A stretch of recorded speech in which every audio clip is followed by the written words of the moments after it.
Welcome to Teja 70mm. నమస్తే తెలంగాణ. ఇవాళ వార్తలు చూసుకున్నట్లయితే తెలంగాణకు హక్కులను నాడైనా నేడైనా పోరాడాల్సింది బీఆర్ఎస్ఏ. మనమే రక్ష. నీళ్లు నిధులు హక్కుల కోసం గాలం ఇవ్వండి. మన రైతులకు అన్యాయం జరగనియ్యద్దు. పార్లమెంట్ సమావేశంలో గట్టిగా పోరాడాలి. బీఆర్ఎస్ ఎంపీలకు కేసీఆర్ దిశానిర్దేశం. తెలంగాణ రాష్ట్రం తెచ్చుకున్న నదీ జలాలకు ఎలాంటి అన్యాయం జరగనివ్వదు, రైతులకు అన్యాయం జరగనివ్వదు. అదేవిధంగా రాష్ట్ర విభజన చట్టం ప్రకారంగా కాలపరిమితి అనేది ముగుస్తుంది కాబట్టి దాని గురించి పార్లమెంట్లో మళ్ళీ ఒకసారి దాని గురించి ప్రస్తావన చేయాలని కేసీఆర్ గారు చెప్పారు. సో రానున్న రోజుల్లో కూడా చూసుకున్నట్లయితే ప్రతి రాష్ట్రానికి నదులు నీళ్ళు ఒక కొరత మనకు వస్తుంది. చాలా రాష్ట్రాలలో నీరు అనేది తగ్గుతుంది.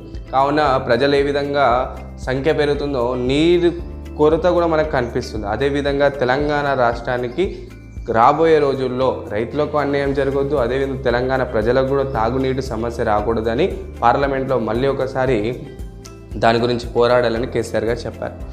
6 గ్యారెంటీలు అమలు 100 రోజుల్నే.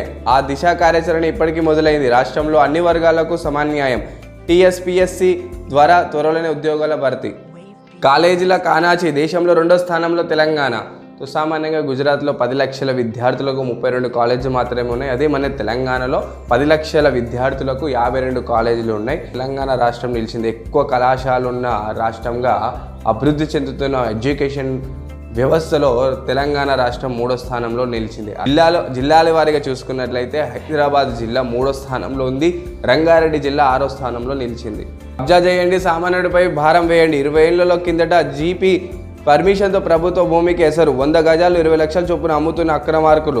తక్కువ ధరకు వస్తున్నాయని కొనుగోలు చేస్తున్న ప్రజలు. స్థానికులు ఫిర్యాదుతో కబ్జా పర్వం వెలుగులోకి. విచారణ జరిపి అక్రమాలు నిజమైన నిర్ధారించిన తహసీల్దారు. సో 20 ఇయర్స్ బ్యాక్ అంటే 20 సంవత్సరాల కింద జీపీ లేఅవుట్లు వేసి చాలామంది ప్రజలు నష్టపోయారు.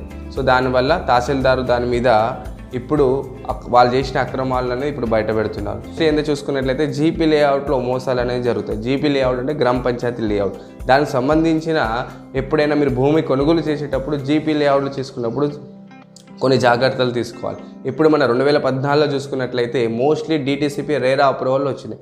సో ఎవరైతే 146.66 గజాలకు పైన తీసుకున్నట్లయితే వాళ్ళకి ఎలాంటి సమస్య రాదు. ఎందుకంటే అది డీటీసీపీ రేరా అప్రూవల్ కిందకి వస్తుంది కాబట్టి ఆ ల్యాండ్లో ఎలాంటి మోసాలనే జరగవు. ఇన్ కేస్ మీరు 120 గజాల కింద తీసుకున్నట్లయితే ఫామ్ ల్యాండ్లో మోసాలు జరిగే అవకాశాలు ఎక్కువ ఉంటాయి. కాబట్టి మీరు భూమి తీసుకునేటప్పుడు నష్టపోకుండా జాగ్రత్త వహించండి. పిల్లల స్క్రీన్ టైం తగ్గించడం ఎలా? తల్లిదండ్రులకు ఆదివారం ఉచిత ఆన్లైన్ సెషన్. సామాన్యంగా చూసుకున్నట్లయితే చాలామంది విద్యార్థులు కావచ్చు, చాలామంది చిన్న పిల్లలు కూడా మొబైల్ ఫోన్, కంప్యూటర్స్, టీవీకి అడాక్ట్ అయిపోతున్నారు. కాబట్టి వాళ్ళ యొక్క స్క్రీన్ టైం తగ్గించడానికి మనకు వన్ లైఫ్ కౌన్సిలింగ్ సైకాలజిస్ట్ రీబ్యాక్ సంస్థ జనవరి 28వ రోజున 11 గంటలకు ఒక సెషన్ నిర్వహిస్తున్నారు. దీంతో చాలామంది మీ విద్యార్థులకు, చిన్నపిల్లలకు, పెద్దోళ్ళు కూడా మీరు మొబైల్కి, కంప్యూటర్కి, టీవీకి స్క్రీన్ టైం అనేది తగ్గించుకోవచ్చు. ఎవరైతే దీంట్లో పాల్గొవాలనుకుంటున్నారో కిందున్న నెంబర్కి సంప్రదించవచ్చు. దీంతో చాలా వరకు మీకు ఉపయోగాలు ఉంటాయి. మేదక్ జిల్లాలో సిపిఆర్ వ్యక్తి నిండు ప్రాణాన్ని కాపాడిన ఎస్ఐ. సామాన్యంగా కూడా మేదక్ జిల్లాలో ఒక వ్యక్తి అకస్మాత్ క్రమంగా కింద పడిపోయారు. అప్పుడు హార్ట్ అటాక్ వచ్చిన ఆ వ్యక్తికి ఇమ్మీడియట్లీ ఎస్ఐ సిపిఆర్ పద్ధతి ద్వారా అతన్ని బ్రతికించారు. చూడండి, పోలీసులు 24 గంటలు ప్రజాసేవలో ఉంటారు. ఈ క్రమంలో కూడా ఈ విధంగా ఆదుకోవడం చాలా గొప్ప విషయం. త్వరలో విజయ్ కొత్త పార్టీ. రాజకీయ రంగంలో ప్రవేశానికి తమిళనాడుకు చెందిన ప్రముఖ నటుడు విజయ్ సిద్ధమయ్యారనే వార్తలు వస్తున్నాయి. దేశంలో 96 కోట్ల మంది ఓటర్లు, 47 కోట్ల మంది మహిళలు, కొత్త ఓటర్లు 1.73 కోట్ల మంది కేంద్ర ఎన్నికల సంఘం వెల్లడి. గత 1950 కోట్లు చూసుకున్నట్లయితే 13.32 కోట్లు. అదే 2024లో 96 కోట్ల ఓటర్లు. ఈ సామాన్యంగా 18 లోక్సభ ఎన్నికలు రాబోతున్నాయి. ఈ క్రమంగా 96 కోట్ల మంది ప్రజలు ఓటు వేయబోతున్నారని మనకు ఒక నివేదిక అందింది. సో మరిన్ని వార్తల కోసం చూస్తుండండి తేజ 70mm.